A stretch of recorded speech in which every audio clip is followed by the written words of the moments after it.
Hello everyone, সবাই কেমন আছি? তো আজকে আমরা চলে আসলাম ভোকাবুলারি মাস লার্নিং এর প্রথম লেসনে। তো প্রথম লেসনটা আমি সাজিয়েছি টকেটিভ ভার্সেস কোয়াইট। ঠিক আছে? তো টকেটিভের পাশে কিছু ওয়ার্ড লিখে রাখছি, কোয়াইটের পাশে কিছু ওয়ার্ড লিখে রাখছি। টকেটিভ মানে কি?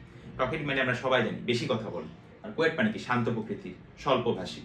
তো দেখো এখানে দুটো ওয়ার্ড লিখছি, গ্যারিওলাস প্লাস লোকাসিয়াস। তা আমার কিছু বন্ধু আছে তারা বাচাল প্রকৃতি। তো তাদের নিকনেম আমি দিয়ে রাখছি কি? তাদের নিকনেম আমি দিয়ে রাখছি হলো, তোমার একজন ফ্রেন্ডের নিকনেম দিয়ে রাখছি গ্যারিওলাস, আরেকটা ফ্রেন্ডের নাম দিয়ে রাখছি লোকাসিয়াস। ঠিক আছে? তো তুমিও তোমার যাদের ফ্রেন্ড আছে বাচাল প্রকৃতি তাদেরকে এরকম নিকনেম দিয়ে রাখলা, তাহলে তোমার ওয়ার্ডটা শেখা হয়ে গেল। ঠিক আছে? এখন সব বন্ধুই তো আমার আবার বেশি কথা বলে না, কিছু কিছু বন্ধু আছে ইন্ট্রোভার্ট টাইপের, শাই, লজ্জা পায়। তারা হলো স্বল্পভাষী বা গুরুগম্ভীর। তারা কি? স্বল্পভাষী বা গুরুগম্ভীর। তো তাদের নিকনেম দিয়ে রাখছি আমি রেটিসেন্ট। ঠিক আছে? তাহলে যারা বেশি কথা বলে তাদেরকে আমরা বলছি গ্যারিওলাস, লোকাসিয়াস। আর যারা যেসব বন্ধু আমাদের introvert, my friend was shy and reticent, সে কম কথা বলে, স্বল্পভাষী। ঠিক আছে? এখন সেটা তো বললাম মুখে কথা বলার ক্ষেত্রে, তাই না? এখন মুখে কথা বলা ছাড়াও তো আমাদের কিছু রিটেন পারপাসে আমরা কিছু ওয়ার্ড ইউজ করি। রিটেন পারপাস কি? যে বন্ধুটা তোমার বেশি কথা বলে তার সাথে তো তোমার সবসময় দেখা হয় না, সে তো তোমাকে বড় বড় মেসেজ দেয়, তাই না?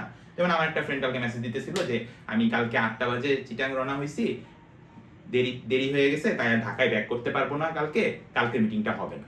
এই যে সে পুরা একটা বৃত্তান্ত আমাকে বললো, তার এই যে মেসেজটার মধ্যে কি অনেক কথাবার্তা না, মেইন কথাটা কি? মিটিংটা হবে না, তাই কিনা? তো সে কি করলো, তার মেসেজটা ভার্বোস টাইপের। তার মেসেজটা কি টাইপের? ভার্বোস টাইপের, মানে তার মেসেজটার মধ্যে অনেক ধরনের, মানে অনেক আজেরা পেঁচাল আছে, সেটাকে আমরা বলি ওয়ার্ডি টাইপ। কোনো মেসেজ বা কোনো রিটেন পারপাসে আমরা ইউজ করে থাকি ভার্বোস। যদি কোনো রিটেন এমন হয়, যেমন মানে আমার ফ্রেন্ডের মেসেজটা ছিল এরকম, his message was too long and verbose, মানে অনেক বেশি ওয়ার্ডি, বুঝতে পারছো? রিটেন পারপাসে। আর এই দুইটা ছিল স্পিচ পারপাসে। আচ্ছা, এবার যে বন্ধুটা আমার স্বল্পভাষী, কম কথা বলে, সে আমাকে কি মেসেজ দিত? যে কালকে মিটিংটা হবে না। কনসাইজ মানে কি? সংক্ষিপ্ত মেসেজ, সংক্ষিপ্ত। ঠিক আছে? আচ্ছা, এখন কালকে মিটিংটা হবে না, এখন কেন হবে না আমার মনে একটা প্রশ্ন থাকতে পারে না? মানে সংক্ষিপ্ত ঠিক আছে, তাড়াহুড়ার মধ্যে ছিল সংক্ষিপ্ত, কিন্তু কেন হবে না? তো সে যদি বলতো যে আমি ঢাকার বাইরে আছি তাই মিটিংটা হবে না, তার মানে কি? সংক্ষিপ্ত পাশাপাশি কি? এবং to the point, to the point মানে স্পষ্টভাবে প্রকাশিত। ঠিক আছে?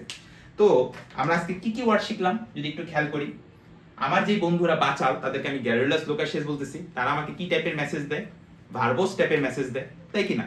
আর যে বন্ধুরা আমার ইন্ট্রোভার্ট, কথা কম বলে, তারা হলো রেটিসেন্ট, তারা আমাকে কি মেসেজ দেয়? কনসাইজ মেসেজ দেয়। ঠিক আছে? তাড়াহুড়ার মধ্যে থাকলে। তো তখন আমি তাদেরকে বলি যে না, তুই আমাকে কনসাইজ মেসেজ না দিয়ে সাকসেন্ট মেসেজ দে। সাকসেন্ট মানে কি? টু দা পয়েন্ট বল। ঠিক আছে? সো আমরা বুঝতে পারলাম এই ওয়ার্ডগুলো যদি আমরা রিয়েল লাইফে আমাদের বন্ধুদের ক্ষেত্রে বা কাছের মানুষদের ক্ষেত্রে অ্যাপ্লাই করি, তাহলে আমাদের জিনিসটা মিউচুয়াল লার্নিং এর মাধ্যমে আমরা শিখতে পারবো। তো তোমরা কমেন্টে জানিয়ে দিও এই টকেটিভ ভার্সেস কোয়েটে তোমাদের মাথায় যেসব ওয়ার্ড আসে সেগুলো যদি কমেন্টে জানিয়ে দাও, তাহলে আমরাও শিখে নিতে পারবো। ধন্যবাদ সবাইকে।